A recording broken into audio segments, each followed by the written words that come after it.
What's up, guys? 36 Chambers podcast. Back at it with a new episode. Today I'm going to be going over the David Dobrick situation and everything that's been going on.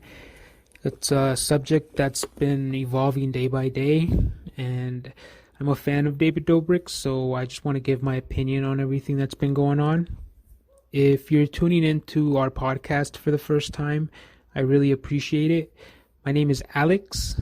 I do this podcast with my friend Gabe, but he's actually not going to be joining us today, so I'm going to be flying solo, and I'm going to give a quick breakdown of who David Dobrick is. But if you clicked on this episode, I'm going to assume that you already know who David Dobrick is, and you're just interested in the topic, and you're interested on what's been going on. So I'm just going to give a brief description on David, and then I'm just going to jump right into my opinion on everything that's been going on. So, David Dobrick is one of the most popular content creators on the YouTube platform, and basically one of the most famous content creators on all the social media platforms. Originally, he became very popular on Vine, and he moved out to Los Angeles to pursue his YouTube career, and everything that he learned on Vine, he implemented that process when creating his YouTube videos. And his YouTube videos are basically a vlog of everything that he recorded either that day or that week, and he would edit it down and choose the best, most entertaining clips and portions of all that recording, and basically just create a compilation of all of those recordings, and it would be a 4 minute and 20-second vlog. And his vlogs became very popular. He became very popular in return, and to this date he basically has become one of the biggest content creators, like I said, one of the biggest content creators on the platform. And everybody really likes his style of editing and recording. And what I mean by that is that we live in a time where we have access to a variety of so much different content, and there are so many different creators out there that have the ability to entertain us, that we in a sense grow spoiled with all of that content. And the way David creates his videos, he maintains a pace that basically doesn't allow his viewers to grow bored of his videos, because as you're watching his videos, he doesn't have the same clip running for the entire video.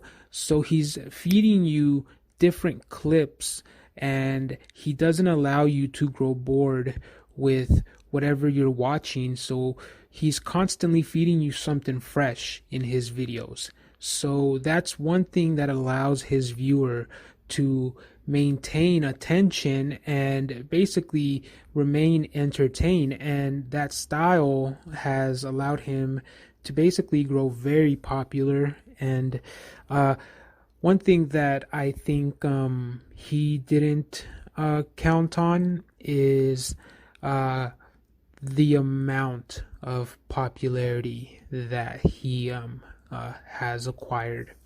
And when it comes to him and his image, he has a squeaky, listen to me. He has a squeaky, there I go.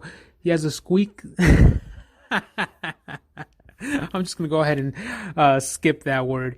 He has a very clean image, and it's almost as if he is incapable of being canceled.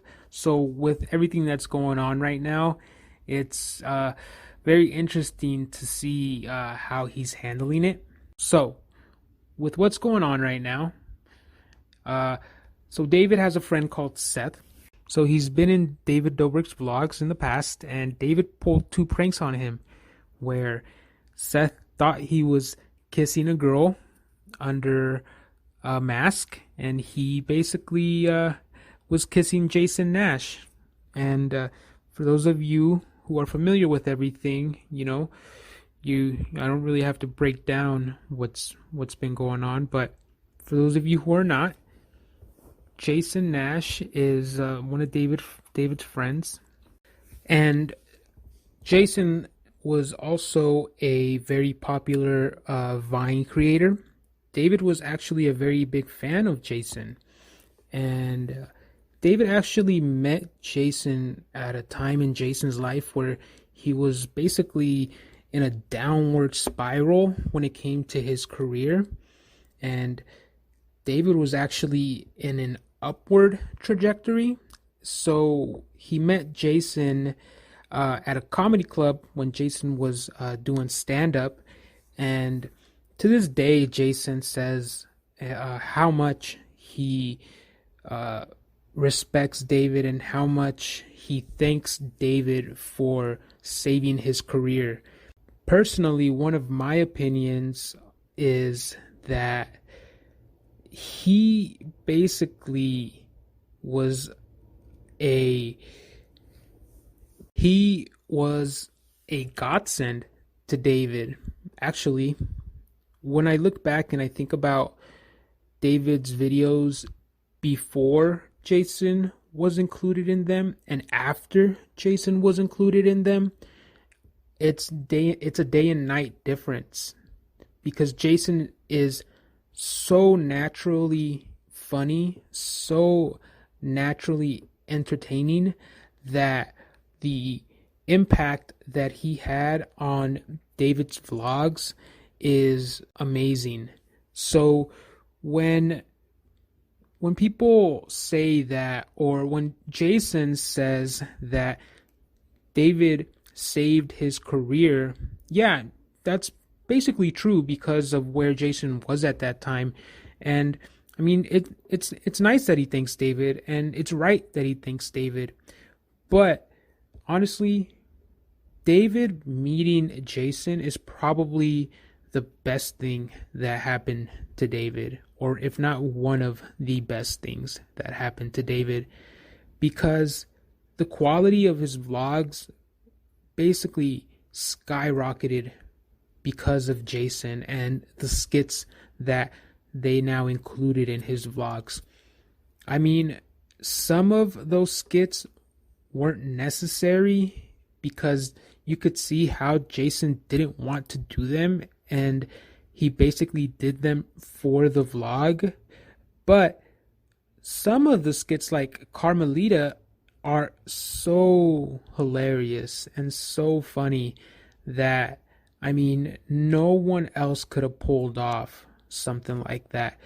When it comes to the skits that Jason did with David, nobody else would have been able to pull them off like he did. He's so naturally gifted, and that's why I think that when it comes to him David treating Jason the way he's been treating him, I just think that he deserves so much respect, a lot more respect than what David's been giving him, especially when it comes to the Views podcast. I know I just took I basically steered off the Seth situation, but I'm very adamant on Jason deserving the respect that he deserves, and I hope David gives it to him, because it was originally the Views podcast was supposed to be him and Jason co-hosting a podcast together,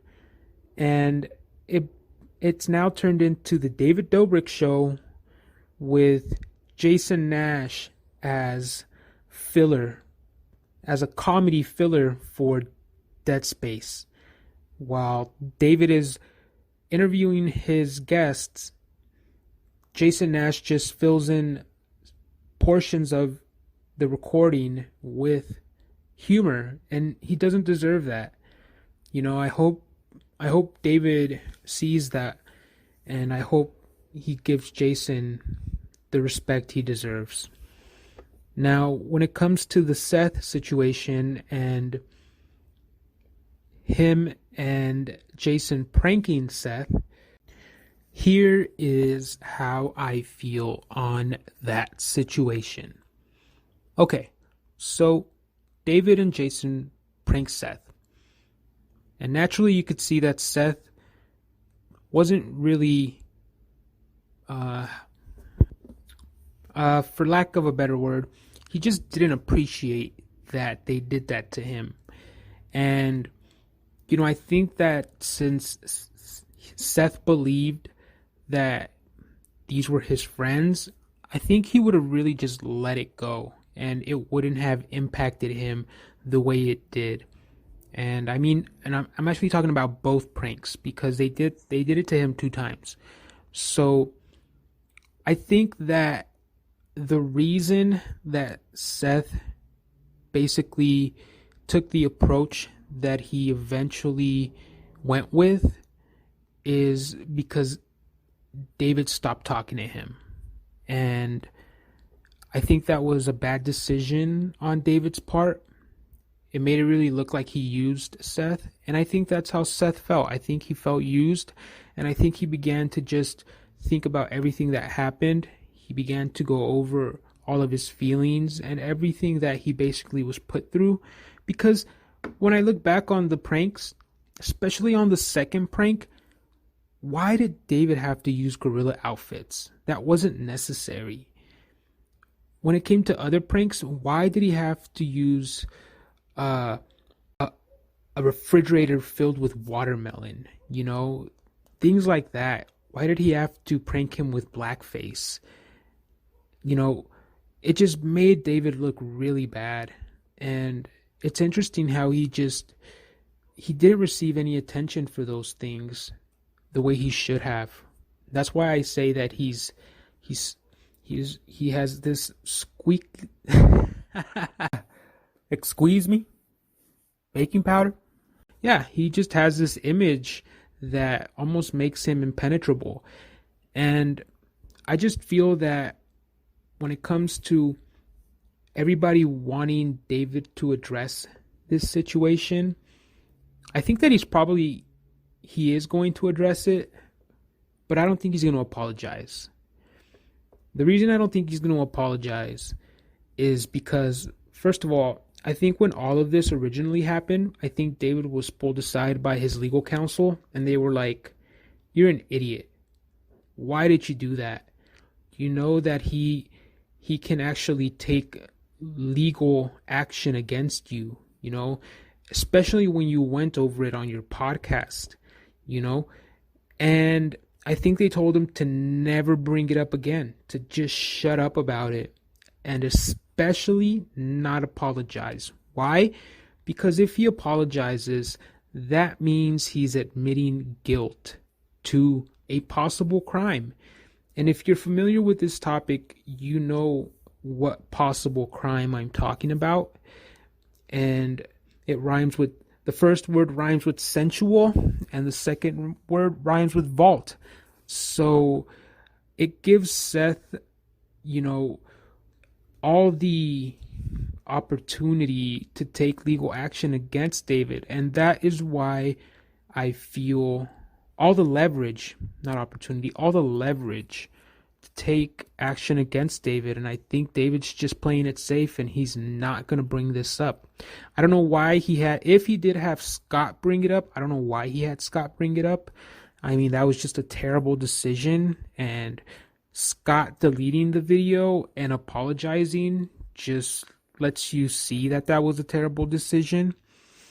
I mean, it doesn't matter that Seth wanted to do it a third time and that he was more open-minded to it, because that was at a time when he was still talking with David.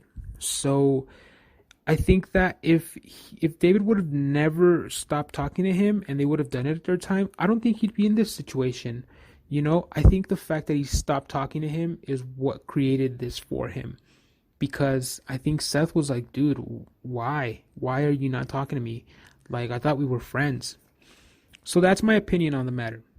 And like I said, if David does address it, that's cool. And I think he is going to address it, but I don't think he's going to apologize. So basically, that is actually the main reason I wanted to do this recording, because I watched a lot of videos of other creators addressing this topic, but everybody is asking, why is David not addressing this issue? And nobody brought up the possible reason that he's not addressing it because he's trying to avoid legal ramifications. And if anybody did bring that up, I'm sorry, I probably missed your video, but I've been watching a lot of them and I just never saw anybody bring it up. The fact that he's probably just trying to avoid just a legal dilemma. Okay. Lastly, when it comes to Jason Nash's involvement in the Seth situation, obviously I think he should also address the matter and apologize. But when I think about the approach that Jason Nash probably took at that time, I think he was doing it in the name of humor. I think he was doing it for the vlog. And I honestly, I think Jason Nash as a person, I think he's a great person. The reason I think that is because when I look at him in his vlogs with, when I look at him with his kids, and when I look at him vlogging with his family, he treats his kids very well. He's a great father. You could tell he's just an amazing dad. And when David stopped vlogging, Jason maintained a steady pace of uploading with all the other members of the vlog squad. And I think he really does have a natural gift for entertaining. And I know I've been singing his praises this entire episode, but you can just tell that he has a naturally nice personality. You know, I don't know him personally, so maybe I'm completely wrong. And if anybody else has a different opinion, you know, please just share it down below. But I really think that overall, yeah, he should address it as well. And he should apologize. But I think they're not. I think they're not going to apologize. And Jason as a person, I think he's a great person. And I can tell because he's a great dad. You could tell by the way he treats his kids. So that's my opinion on Jason. So the other topic I wanted to bring up is basically the toxic environment that goes on behind the scenes with David's friends and his social group. And that's why I named this episode Behind the Laugh, because if you are familiar with David's videos and if you're a fan of his, you know the laugh I'm talking about, and you know how he can use that laugh just a little too much sometimes, especially in situations where that laugh isn't required, almost as if he's just trying to create this positive facade, this positive environment. And one of the reasons that I wanted to talk about this behind the scenes environment is because when he was on the Views podcast, when in one of the episodes he brings up the fact that Ilya is moving in with him, and prior to Ilya moving in with him, I mean, the way that those two got along was great. I mean, nothing but positive things to say about each other. And literally like 2-3, probably a month after Ilya moved in, I mean, they were just at each other's throats about anything. And most of it was David just yelling at Ilya. I think all of it, because even David said that he he can't win an argument with Ilya because Ilya just doesn't argue back. He stays quiet, which is great. I would do that, you know? And it's crazy to see just the way David treats his friends behind the scenes. I mean, it can be really toxic. And it goes to show you just how much of an image all of his videos really are when it comes to the true lifestyle that he is living. For instance, his sister, when she was a guest on his podcast, she brought up the fact that when she would go to parties back in her hometown in Chicago, that everybody would talk about wanting to go to a David Dobrick party. You know, David asked her, "So do you party?" And she's like, "Yeah, but they're boring. I want to go to a party like one of your parties." And he's like, "What do you mean?" And she said, "Well, parties like in your vlogs, the ones that you show." And he's like, whoa, wait a minute. Do you know that I go to hundreds of parties a year, and probably one or two of them are actually cool? And that's what you see. You see 1% of the reality that is actually going on. And that's actually what I mean right there. You know, it's interesting to see how overall behind the scenes, you know, he's more immature than we would like to think, than we give him credit for. And I mean, I really like David, but I mean, he talks about you know, sexual activities way too much. And on his Views podcasts, I mean, it's a running joke that they talk about all of that way too much. And you know, another thing that I really wanted to touch on is the fact that he would add clips in his vlogs that his friends didn't want him to add. They would tell him not to do it, and he would either offer them payment for the permission to add them, or he would simply ignore them and add them anyways. And I think that's something he should apologize and also address. And I'm not creating this piece as I'm not creating a hit piece against David. Listen to me. I'm just like squeakly. Like, I'm just terrible today. Squeeze me. Yeah, I'm not creating a hit piece against David. I just wanted to give my opinion on the matter. I mean, I really like David, and I'm going to maintain subscribe to his channel, and I'm going to maintain my support for him and stay a fan. But I just wanted to give my thoughts on the issue.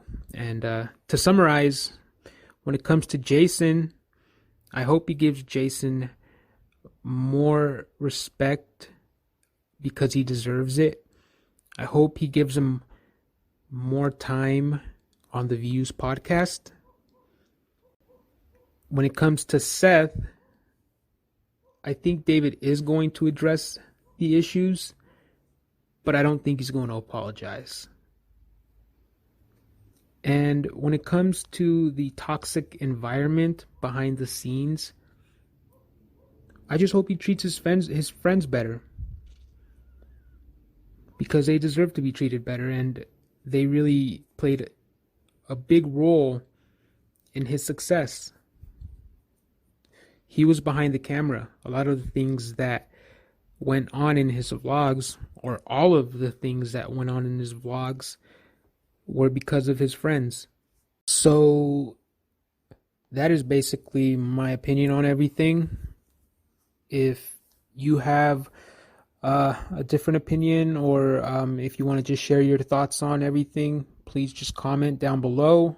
And if you really if you like the episode, please subscribe. And once again, I apologize for my terrible enunciating, and I apologize for just stumbling in a few parts of this. Like I said, I'm not gonna cut it out. I'm just gonna leave it in. I'm just gonna leave the raw recording. Normally I would probably edit it out, like I said, but yeah, I'm just gonna leave it in and just move on with my life. All right, guys. I'll see you on the next one. All right, guys.